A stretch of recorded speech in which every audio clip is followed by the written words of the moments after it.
Good morning friends, welcome back to my channel. কেমন আছো সবাই? আশা করি যে যেখান থেকে আমার ভিডিও দেখছো সবাই খুব ভালো আছো, আর আমিও কিন্তু ভালো আছি। আজকে সোমবার, আর আমি সুপ্রিয়া আমার আরও একটি নতুন ব্লগে তোমাদের সবাইকে স্বাগত জানিয়ে আমি আমার ব্লগটা এখান থেকেই শুরু করলাম। আর এখন বাজে সকাল 7টা। ঘুম থেকে উঠেছি আজকে তখন 5টা বাজে। ঘুম থেকে উঠে ফ্রেশ হয়ে তারপর বাসি ঘর ঝাড় দিয়ে এখন আমি রান্নার জোগাড় যন্ত্র করে নিয়েছি। আর দেখো রান্নাটাও কিন্তু বসিয়ে দিয়েছি।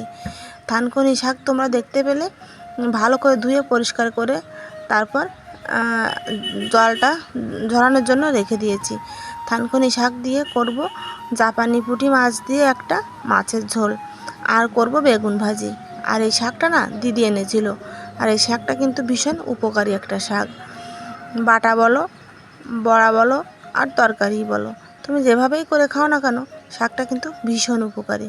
আর এই শাকটা কিন্তু বড়া করলেও ভীষণ ভালো লাগে খেতে। চলো তাহলে রান্না বান্নাগুলো করে নিই। আর আজকে না তোমাদের সাথে কিন্তু মানে বেশি ভিডিও আমি শেয়ার করতে পারিনি। খুবই ছোট্ট একটা ভিডিও নিয়ে আজকে আমি চলে এসেছি, কারণ একটু সমস্যা ছিল, তাই সারাদিনে শুধু রান্নাবান্নাই তোমাদের সাথে আজকে শেয়ার করা হলো। দেখতে থাকো, আশা করি তোমাদের একটু হলেও কিন্তু ভালো লাগবে। আর শাকটা না একটু বড় বড় কাটা হয়ে গেছে, পরে বুঝলাম আর কি। তখন ভাবছিলাম যদি একটু কেটে ছোট করে দিতাম তাহলে খুবই ভালো হতো খেতে। আর দেখো বেগুন ভাজিটাও আমি করে নিয়েছি। আর তারপর না নিয়ে আসলো কুমড়ো ফুল। আর এখন ভাবলাম তাহলে কয়েকটা কুমড়ো ফুলের বড়াও করে নিই। আর রান্নাবান্না শেষ করে আমি ওর বাবাকেও কিন্তু খেতে দিয়ে দিয়েছি। আর ওর বাবা খাওয়া দাওয়া করে কিন্তু কাজেও চলে গেছে। তারপর দেখো অনেকটাই কিন্তু রৌদ্রে উঠে গেছে। আমি ভাবলাম একটু রৌদ্র দেখে যে আমি অনেকগুলো জামা কাপড় আজকে কেচে দেবো, কিন্তু একটু পরেই আবার মেঘ করে বৃষ্টি চলে আসে। চলো তাহলে তাড়াতাড়ি করে আমি উঠোনটা ঝাড় দিয়ে নিই।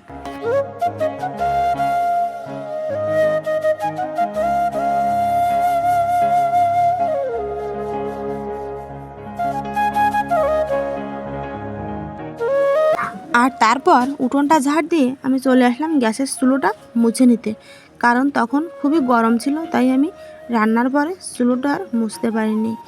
ওর বাবাকে খেতে দিয়ে আমি উঠোনটা ঝাড় দিতে চলে গিয়েছিলাম। তারপরে যে এখন এসে গ্যাসের চুলোটা মুছে নেব, আর সঙ্গে এই টেবিলটাও কিন্তু গ্যাসের টেবিলটাও পরিষ্কার করে মুছে নেব। আর হ্যাঁ, এখনও যারা আমার ভিডিওতে আছো তাদের জানাই অসংখ্য ধন্যবাদ। আর ভিডিওটা যদি তোমাদের ভালো লাগে প্লিজ একটা লাইক করে দিও, আর নতুন বন্ধু হলে সাবস্ক্রাইব করে আমার পাশে থেকো। তারপর দেখো এই যে ওর বাবা নিয়ে এসেছিলো 1 কেজি হলুদ আর কি, কিন্তু আমি এখনও হলুদটা জায়গা মতো রাখতে পারিনি। রাখবো, এই হলুদটা টিকতে হবে, অনেক ময়লা থাকে। টিকবো মানে চেলে নেব আর কি, চেলে নিয়ে তারপর রেখে দেবো। আর তারপর স্নান করে আমি খাওয়া দাওয়াটাও কিন্তু সেরে নিয়েছি। আর দেখো চলে এসেছি একদম বিকেলবেলা, আবারও কিন্তু রান্নার জোগাড় নিয়ে চিচিঙ্গা কেটে নিয়ে যাচ্ছি কলপাড়ে ধোয়ার জন্য।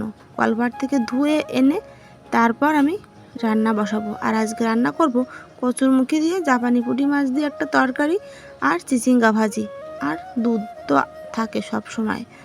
চলো তাহলে এটা ধুয়ে নিয়ে ঘরে যাই। আর ঘরে গিয়ে তারপর কিন্তু আমি ঘর থেকে চালটা বের করে কলপাট থেকে চালটাও ধুয়ে নিয়ে এসেছি আর কি। আর এই দেখো রাইস কুকারে ভাতটা বসিয়ে দিচ্ছি।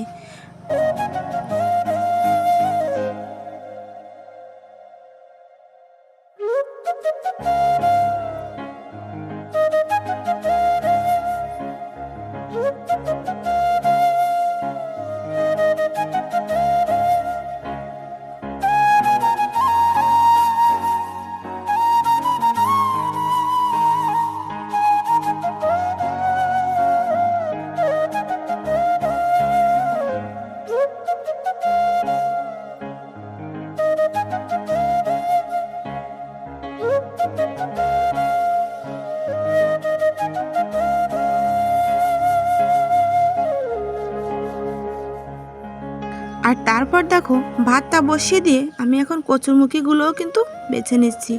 আর এই কচুরমুখীগুলো ভাতটা বসানোর আগে আমি রাইস কুকারেই কিন্তু সেদ্ধ করে নিয়েছিলাম। আর এখন আমি কচুরমুখিগুলো ছুলে নিচ্ছি আর কি। চলো তোমরা দেখতে থাকো। আর একজন দেখো গামছা মুড়ি দিয়ে বলছে, মা আমি ভূত। দেখেছো, এই যে ভূত ভূত চলে এসেছে। সারাদিন কি করবে আর বলো, বাইরে তো বৃষ্টি হচ্ছে, বাইরেও যেতে পারছে না, ঘরের ভিতর থেকে এইভাবেই ও খেলা করে বেড়ায়। আর মাঝে মাঝে টিভি দেখে, আর সুযোগ পেলেই একটু ফোনটাও নিয়ে নেয় আমার। আর আজকে না জানো, সকালবেলা তো রৌদ্র দেখেই কিন্তু ও স্কুলে ছাতা না নিয়ে চলে যায় আর কি শাশুড়ি মায়ের সঙ্গে। বাড়ি যখন ফেরে তখন শুরু হয়ে যায় বৃষ্টি। তারপর ভিজে ভিজেই কিন্তু ওরা বাড়িতে আসে। অবশ্যই গাড়ি করেই এসেছিল, কিন্তু ভিজে গিয়েছিল। কী আর করার আছে, দুটো একটা দিন এমন তো হতেই পারে, তাই না? তারপর দেখো এই যে মাছগুলো আমি এখন ফ্রিজ থেকে বের করে ঠান্ডা ছাড়ানোর জন্য অনেকক্ষণ আগেই কিন্তু রেখে দিয়েছিলাম। আর এখন কেটে নিলাম। আর তারপর রান্নাবান্নাটা তোমাদের সাথে শেয়ার করে নিই। রান্নাবান্না কিন্তু আমার হয়ে গেছে। এই দেখো মাছ দিয়ে একটা মাছের ঝোল আর চিচিঙ্গা ভাজি। আর তারপর কিন্তু আমি গা ধুয়েও চলে এসেছি। আমি না প্রতিদিন কিন্তু সন্ধ্যাবেলায় একবার স্নান করে নিই আর কি। তারপর দেখো এই যে রোহানকে পড়াতে বসেছি, আর রোহিত বাইরে বসে বই পড়ছে। দুই ভাইয়ে যদি এক জায়গায় বই পড়তে বসে তাহলে কিন্তু শুধু গল্পই হয়, পড়া কিন্তু আর হয় না। তাই দুই ভাইকে দুই জায়গায় পড়তে বসেছি। আর এই যে দেখো পড়ানো শেষ করে চলে এসেছি আমি ভাত বাড়ার জন্য। আর ভাত বাড়তে এসে ভাবলাম কিছু কুচো মাছ ফ্রিজে আছে, তাই ওর বাবা বলছে এই মাছগুলো একটু ভাজি করে দিতে। আর এই মাছগুলো না লোকাল মাছ, মানে নদীর মাছ আর কি, দেশি মাছ দিদি এনেছিল। ভিডিওটা এখানেই শেষ করছি, দেখা হবে নতুন একটা ভিডিওর সাথে। টাটা।